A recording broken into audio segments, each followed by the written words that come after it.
Today I'm offering my take on the recent 4K releases for The Crow, Rolling Thunder, The Beekeeper, and Leviathan. So let's rock this.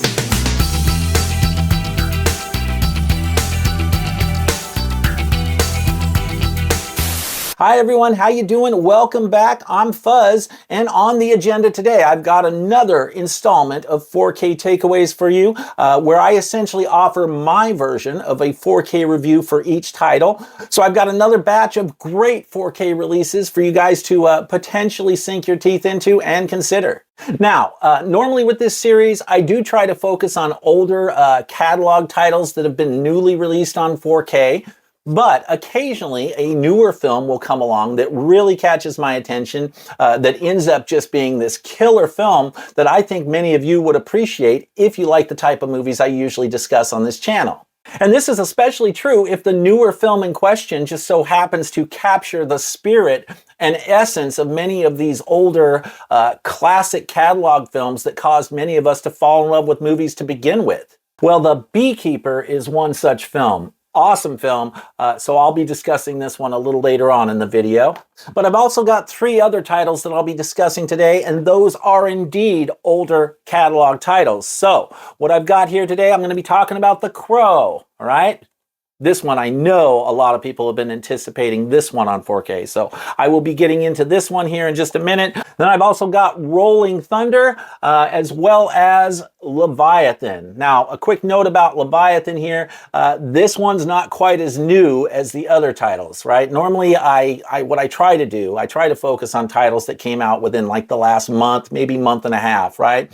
My original plan was to only talk about 3 movies for this episode, but then I ended up picking this one up over the last couple weeks, and even though it came out like 3 months ago, I figured there's probably still quite a few of you out there who might be interested in this, who still haven't gotten around to picking up the new 4K yet.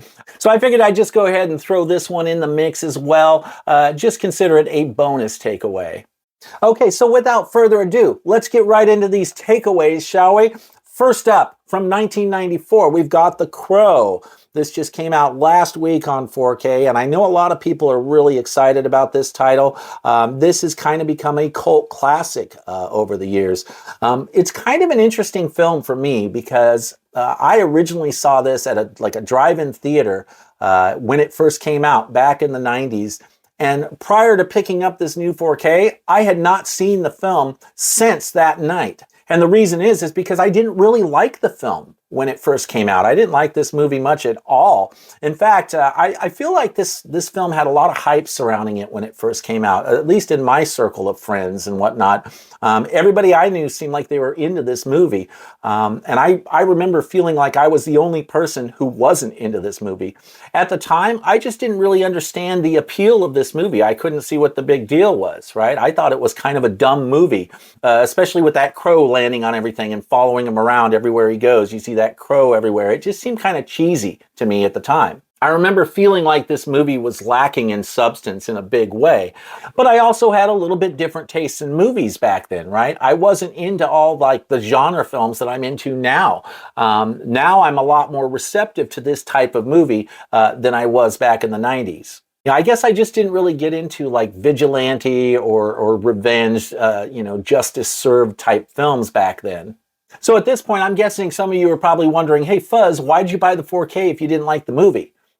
Totally legit question, because as some of you know, I do like to curate, and I typically do not buy movies I don't like.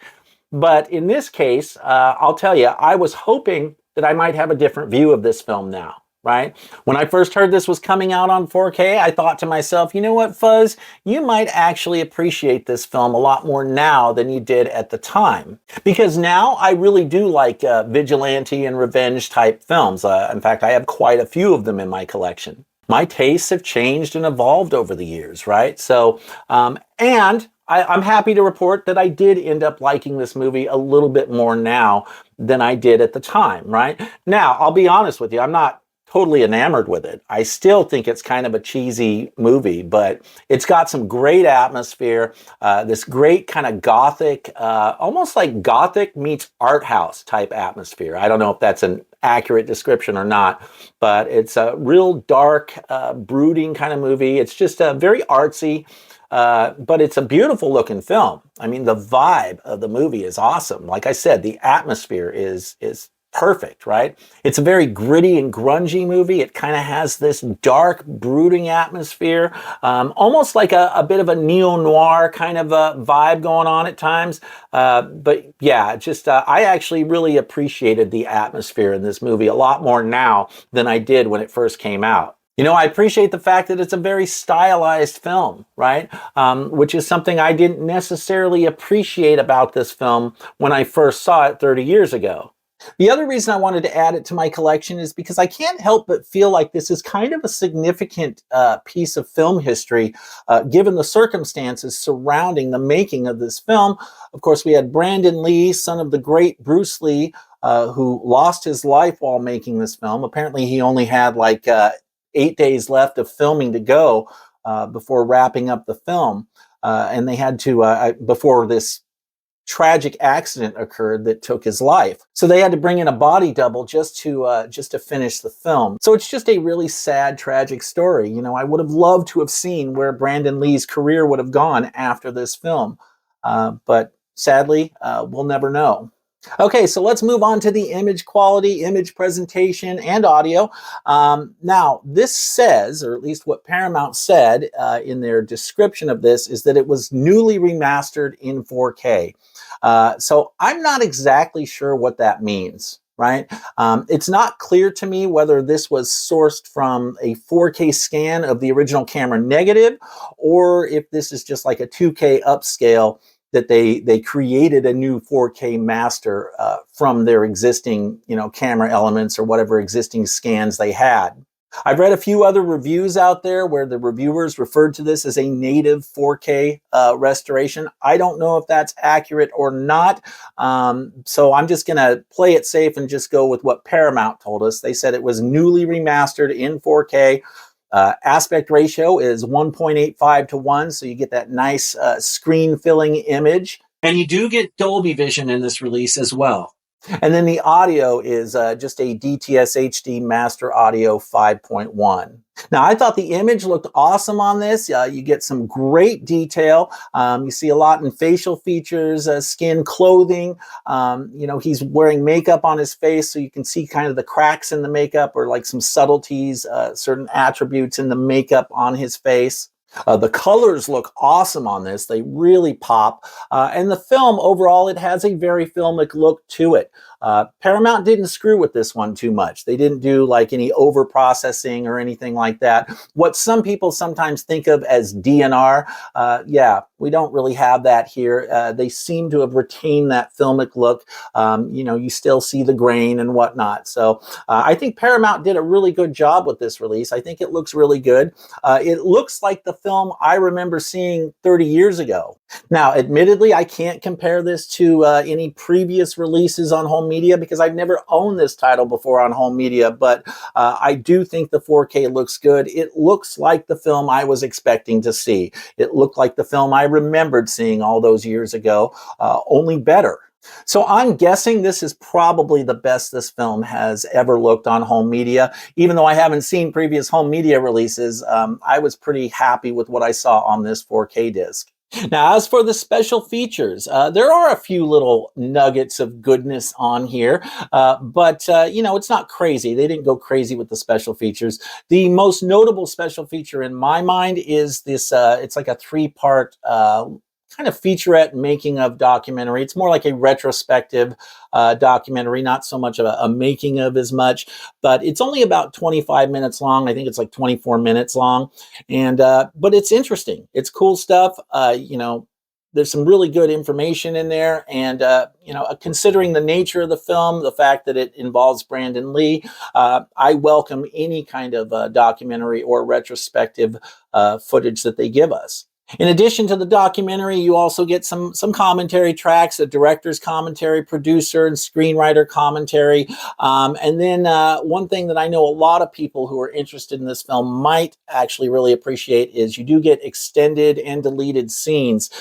So you get more Brandon Lee footage there. So I appreciate that they included that on this release as well. Now, the special features here are included on the 4K disc. You don't have to put in a separate Blu-ray Blu-ray to watch the special features. There is no Blu-ray included in this. You just get the 4K disc and a digital code. As for the packaging, you're looking at it, right? Pretty straightforward, just a slipcover here. However, I do think this slipcover is a nice looking slipcover. You know, Paramount usually puts out decent looking slipcovers. They're not incredible or anything, but it has a nice kind of sheen to it. It's kind of hard to see, a nice slightly metallic kind of glossy sheen to it. But it's a nice looking slipcover for what it is. So my overall score for this release, that was kind of hard. I didn't know exactly how to score this because I'm still only kind of lukewarm on the movie. I mean, I like the movie a lot more now than I did at the time, but I'm still kind of lukewarm on the movie. But I think as far as 4K restorations go, I'm going to give this a 7 out of 10. I think they did a decent job with the 4K. It's not the kind of 4K that would like blow your mind or anything. I wouldn't necessarily use this to like demo out my system if I'm trying to get someone else hooked on 4K. I'd probably choose other titles instead of this one. But it does look decent on 4K. It's a very competent restoration. So I have no complaints about the 4K restoration. So yeah, I'll stick with 7 out of 10 for this release. Moving on to our next takeaway, we have Rolling Thunder from 1977. This is from Shout Studios. This is a Shout Select release. This is a bit of a Death Wish-like revenge type film, but there is a little bit more to it with this film than with the Charles Bronson movies. This movie has some additional layers to it, and I think you can make the case that this is a more thoughtful and emotionally complex examination of this subgenre than any of the Charles Bronson Death Wish movies are. And that's not meant as a snub against any of the Death Wish films, right? I mean, which I personally love. In fact, if I'm being completely honest, I think I like the Death Wish films more than I like this movie. This film takes a little bit of a different approach. It's a little moodier. It's a little more subdued. Yeah, it's just a different vibe all the way around. Compared to, say, the Death Wish movies. You know, this really plays more like a drama or like a dramatic thriller than it does a late 70s action film, which totally makes sense when you think about it, because the story here was actually written by the same guy who wrote Taxi Driver. You got a solid cast here. You got William Devane in the lead role, which I thought that was kind of interesting because, you know, I've never seen William Devane in like a lead performance before. At least I don't think I have. I feel like every time I've ever seen William Devane in any movie, he's always doing some kind of a smaller supporting character. So it was kind of cool to see him first of all, in a lead role, but also at this young age. You know, I had never seen him in any movie going this far back. And you also get a young Tommy Lee Jones, which I haven't seen a lot of early Tommy Lee Jones roles either. I think the only other movie I've seen that's kind of from somewhere around this time period was the Eyes of Laura Mars. So I hadn't really seen a lot of early Tommy Lee Jones performances before, or William Devane, right? So that was kind of cool. But William Devane, I think he did a great job with this role. He took a very restrained approach, which I think was appropriate considering the circumstances of the film. You know, this is a very tough character to play. William Devane and Tommy Lee Jones play ex-POWs in the aftermath of the Vietnam War. And the film picks up right as they are returning home to America after being held in captivity in Vietnam for a period of time. So we see Devane's character returning to his family and trying to get back into the swing of things after this horrible ordeal that he's been through in Vietnam. And he encounters a lot of challenges trying to adjust to life back home. Now, I don't want to say too much more about the story because I don't want to give too much away. I think, you know, my take is always that you should know as little about a film as possible going into it if you can. I always get the best results myself when I don't watch too many trailers or read too many synopses. But because of all the challenges that his character faces in this movie, I do feel like this was a tough role to play. So I think Devane did a great job with this role, all things considered. Now, I did like the film, but I'll be honest, you know, I kind of wanted to see a little bit more action than I was expecting. I mean, you do get a payoff at the end, and you get a pretty good payoff at the end, but it just wasn't quite as satisfying to me personally as I was hoping it would be. But your own mileage may vary. You know, every film's different and every film hits differently with different people. So you may be perfectly fine with the level of action in this film. Now, don't get me wrong, there are a few fairly brutal scenes. It's just that overall, I kind of felt like the pacing was a little off, right? Though I can't quite put my finger on exactly what it is that made me feel that way. I just kind of felt like something wasn't quite right with the pacing in this film. But it is a slower moving film, and yeah, at times it does kind of feel like a bit of a slow burn vibe. But like I said, it's also a very thoughtful film. There's a little bit more for you to sink your teeth into here if you're a thinker, right? Personally, these days I can't handle too much thinking with my movies. I mean, it depends on the movie, of course. You know, something like Oppenheimer, you're going to naturally think about what you're watching. But overall, I don't like to get too deep into the human psyche with a lot of the films I watch. You know, I spent a lot of years overthinking and overanalyzing films many years ago, and a few years ago, I just kind of got tired of it. I was like, you know what? I just want something that's entertaining and fun, right? And this film, it's entertaining. But it's, you know, if I'm being honest, I don't think it's quite as entertaining as the Death Wish movies. I think those are better movies. But I don't regret picking this title up at all. I'm glad I have it in my collection. I will watch it again. I don't know how many more times I'll watch this one, but I'm glad I have it in my collection because it was worth adding to the revenge and vigilante subgenre in my collection. Okay, so let's move on to the image presentation, the image quality, and the audio. This is a new 4K transfer sourced from a 4K scan of the original 35 millimeter camera negatives. And the aspect ratio is 1.85 to 1. Again, nice screen filling image there. You also do get Dolby Vision with this release. And for the audio, you just get a pretty straightforward DTS HD mono track, right? That's the only audio option that we're given here. Now, I'll be honest, this is not the kind of 4K presentation that blew me away, right? But not because there's anything wrong with it, right? I think the 4K looks fine. I think that, you know, it's a competent restoration. It probably looks the way the film is supposed to look. But I can't compare it to previous home media releases. I've never seen the film before, so I'm just assuming that. But it seemed like it was, you know, as best as I could tell, it looked like it was something that would be faithful to the source.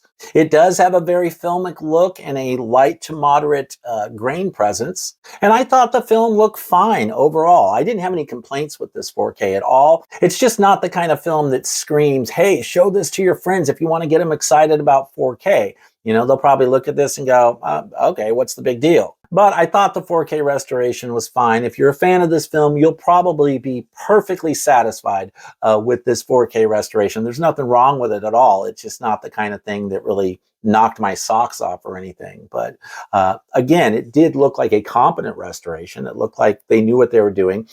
Shout Studios, they usually do a good job with these things, right? I haven't seen too many bad restorations on 4K coming from Shout or Scream Factory. They usually do a pretty respectable job. I mean, you do see a healthy amount of detail, and there is some pop and depth to the image. So it's not like this isn't, you know, a solid 4K. It's just not the kind of film that I think people would be immediately drawn to if they wanted to get other people hooked on the 4K format. Now, as for the special features, let's see what we got here. Bear with me, I'm nearsighted, so sometimes I got to put this thing really close to my face, all right? But you do get a couple audio commentary tracks here, and you get also like a little featurette that kind of goes over some of the early films from this director, John Flynn.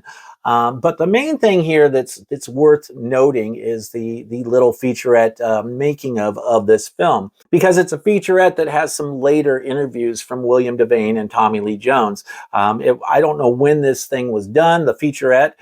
It's not new for this release. I think it might have been on whatever the last Blu-ray release was. That's probably when they made that little featurette. But it's cool because you see William Devane and Tommy Lee Jones. They're a little older, and reflecting back on the film. The documentary, the featurette's only like 21 minutes, so it's not real long, but it does give you some background and some insight into this film. But aside from that, that little making of featurette, personally, I wasn't interested in a whole lot of the other special features here. There's not a ton of special features on here, but there are a few. Now, overall, I didn't spend a whole lot of time with the special features. I just really wanted to see that quick making of featurette, and then I was good to go, right? So yeah, special features are okay, but nothing too spectacular. And then, of course, there's the packaging, which there's really not a whole lot to say about that. There's no slipcover with this release. Sometimes that's just how Shout Studios rolls, right? With some of their Shout Select releases, unless it's like a collector's edition or something, sometimes Shout Studios will release titles like this that have no slipcover of any kind. Like they never came with a slipcover. So yeah, very minimal on the packaging here. So nothing to write home about on that, right? Pretty straightforward stuff. You got your Amaray case and your discs. As for my overall score for this film, this one's a little bit lower for me.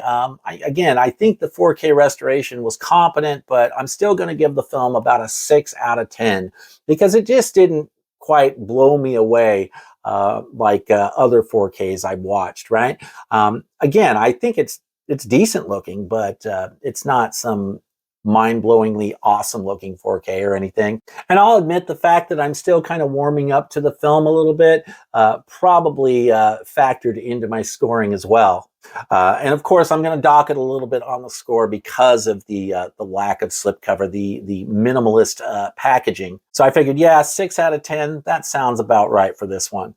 By the way, if you're enjoying the content on this channel, do me a favor and please consider subscribing to the channel. And if you do, don't forget to hit that notification bell as well so you can be alerted when I'm posting videos that you might dig. And also don't forget to like the video as well. It really does help with the channel's visibility out there on YouTube. Thanks so much for your support. I really appreciate it.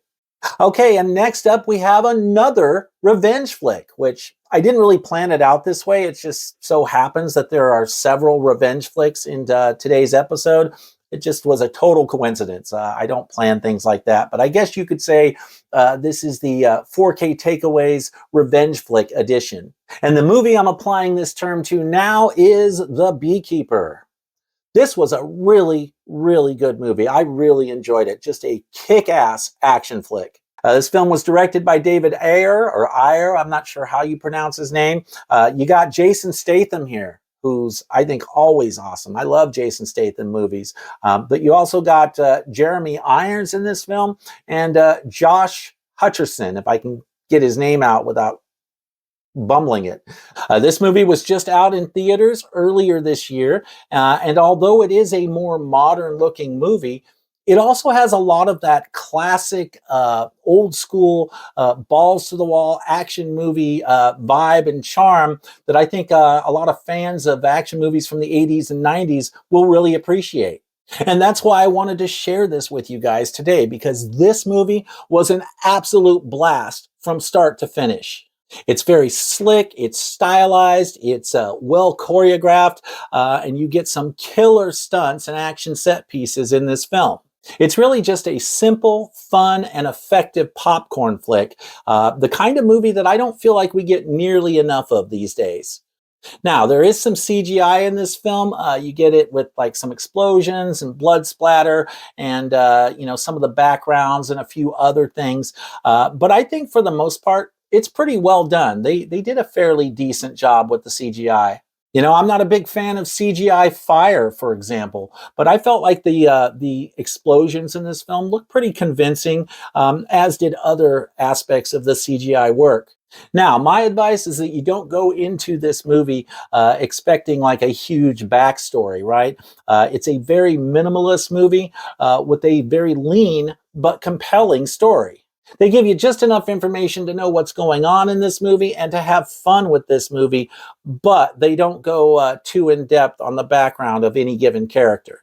They keep the pacing pretty tight, and they keep the film moving right along. Although that said, you still feel pretty invested in the characters and fully engaged. in the situation that unfolds in this movie. And you're locked in pretty much right from the beginning.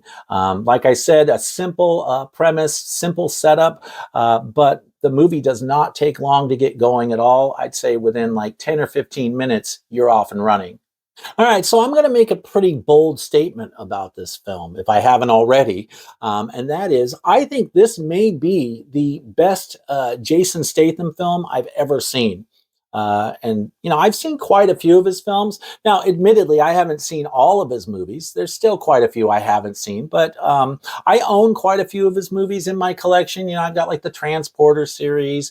And I've got, you know, Parker and Wrath of Man and The Mechanic 1 and 2. So I've got a few of his films and I've seen more of his movies than I actually own. But this one tops them all. This really is the best Jason Statham movie I've ever seen. I had so much fun with this. Like I said, I was pretty much locked in right from the beginning, and it's just a total thrill ride.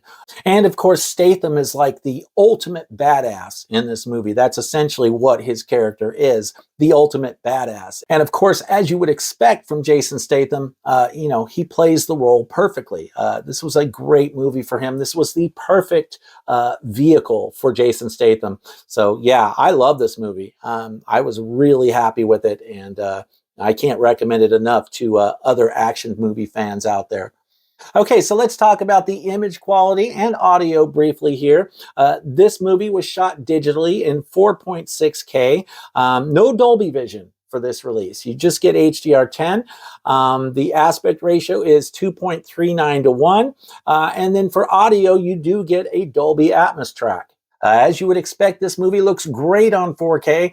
You've got this nice, glossy and sharp aesthetic with some really vivid and striking colors on display that I think you can make the case are almost reminiscent of like the John Wick films at times. You get wonderful detail in the clothing and skin, facial features, that sort of thing. The stunt work and special effects really look amazing. So yeah, this is just a really nice looking 4K image all the way around. And if you are a fan of the format, I think you'd probably appreciate it. As far as special features are concerned, there are none. No special features on this whatsoever. And also, you don't get a Blu-ray disc with this either. It's just the 4K disc and the digital code. So keep that in mind. But yeah, no special features to talk about at all. There's literally nothing on here. It's a pretty bare bones release. And then, of course, the packaging, you just get this nice slipcover. Of course, the slipcover does have a nice metallic sheen to it, so it looks kind of nice. Very cool looking slipcover for, you know, for a major studio release, right? It's definitely serviceable and gets the job done as far as the slipcover action is concerned. So for my overall score, I'm going to go ahead and give this one, I think, a 7.5 out of 10. I'd probably give it a little bit higher score if I was basing it purely on the movie itself and not just the 4K disc. Great movie, great looking 4K disc. Really no complaints here at all. Okay, and for my last takeaway, the bonus takeaway, if you will, we've got Leviathan, 1989 film here, Kino Lorber 4K. This is a cool underwater thriller that came out the same year as The Abyss, although it's not as good as The Abyss, and let's be clear here, it's not exactly like The Abyss either, but it's still a lot of fun, even though it doesn't quite measure up to James Cameron standards. It's still a fun movie that I really enjoyed. And this has some awesome creature effects from the legendary Stan Winston of Terminator and Aliens fame. Yeah, you just can't go wrong. Whenever Stan Winston's involved, you know you're going to get some good stuff. And this one was a lot of fun for that reason. Now, unlike The Abyss, this movie wasn't actually shot underwater, right? This was shot on a dry soundstage. And then I guess they did like some camera tricks with the speed to give the appearance of this sluggish appearance of being underwater. You know, the characters, they'd be a little bit more slow motion, and they do some different things to make them look like they were, you know, fighting with the water underwater as they're moving around. I mean, with The Abyss, it was the real deal, right? I mean, James Cameron actually shot the movie underwater. He had like a 60-foot containment tank that had been converted, and they had to specially design cameras and lights and all kinds of custom purpose-built stuff in order for James Cameron to make The Abyss, because they were actually underwater. Models underwater, real actors underwater. They created real sets underwater. They didn't do that with this film, right? That was James Cameron's The Abyss. But for this one, I found that really interesting that they tried to pull this off on a dry soundstage, knowing that James Cameron's The Abyss was actually being worked on at the same time. And they did know that. They were fully aware that James Cameron was working on a new underwater film. So I don't know. Personally, I wouldn't have wanted to go up against James Cameron, knowing that he's making a film and then like going in and trying to make something that would be perceived as a similar type of film. Yeah, let's face it, nobody does it like James Cameron does, right? And I'll admit it, because Leviathan was shot on a dry soundstage, I feel like that factor alone almost gives this movie kind of a poor man's Abyss or discount Abyss type feel, even though I actually think they did a pretty good job with this movie, all things considered. I mean, they apparently had less than half the budget of James Cameron's The Abyss to make this movie. They didn't have nearly as much money to work with when they were making this movie. So they had some significant budget constraints for the type of film that they were making. And let's face it, it's pretty hard to top James Cameron anyway, right?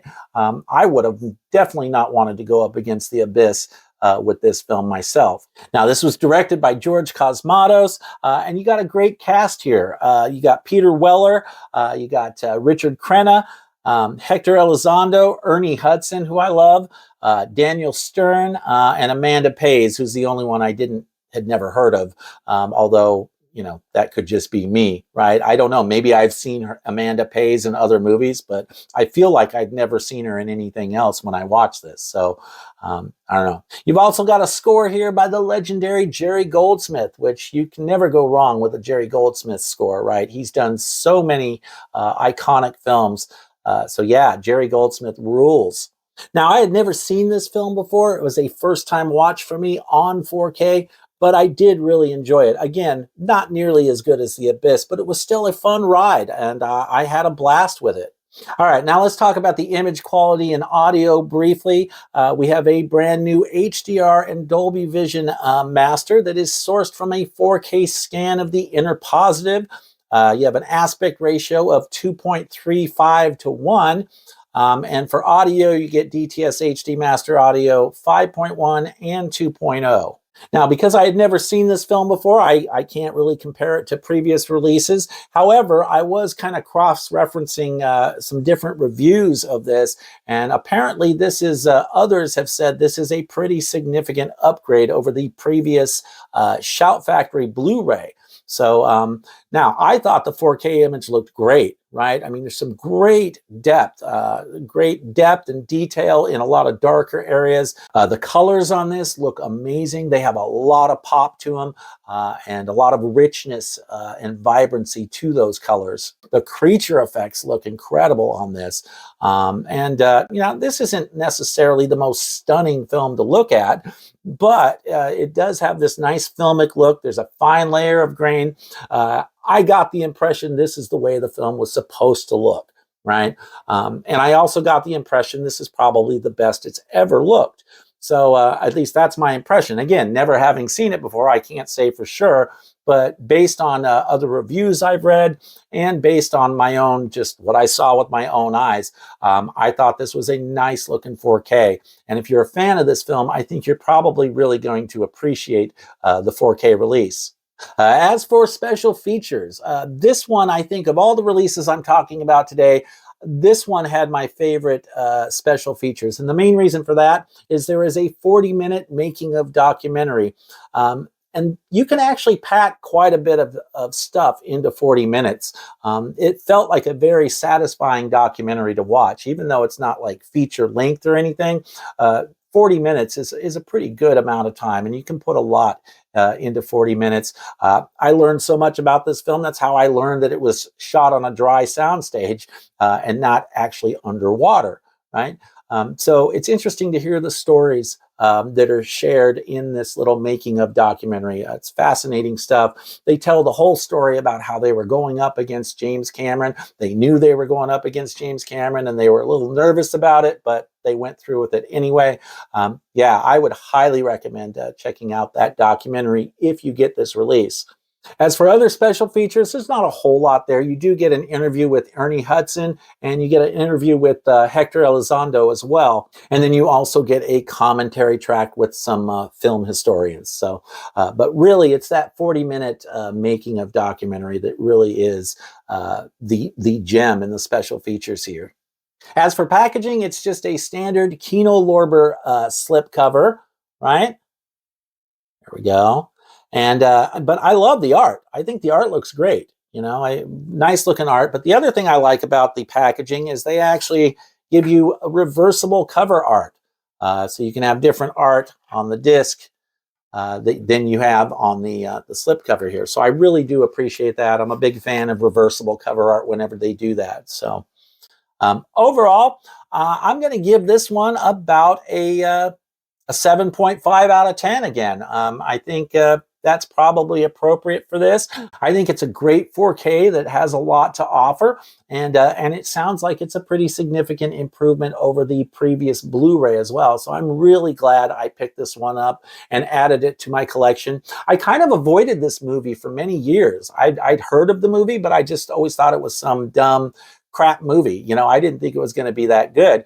And then, you know, over the last few years, I've started to kind of warm up to movies that I previously thought I wouldn't be interested in. This was one such movie. And then when I found out the 4K was coming out, I actually got pretty excited about it because, you know, I'm a huge fan of The Abyss. So any movie that's kind of like The Abyss, to whatever degree we could even say this is kind of like The Abyss, yeah, that's going to be something I'm interested in. But overall, I'm really happy with this release. It was a blind buy for me, but I have no regrets at all about adding this to my collection. It was a lot of fun. And yeah, like I said, just an enjoyable ride. So Leviathan. Okay, so that about wraps it up for my latest episode of 4K Takeaways. Let me know what you think in the comments down below. Are any of these titles of interest to you? And if so, which ones? I always love hearing from you guys, so make sure you leave some feedback down below. Also, don't forget to like the video and subscribe if you haven't already. Thank you guys so much for watching today. I really appreciate it, and I'll see you soon.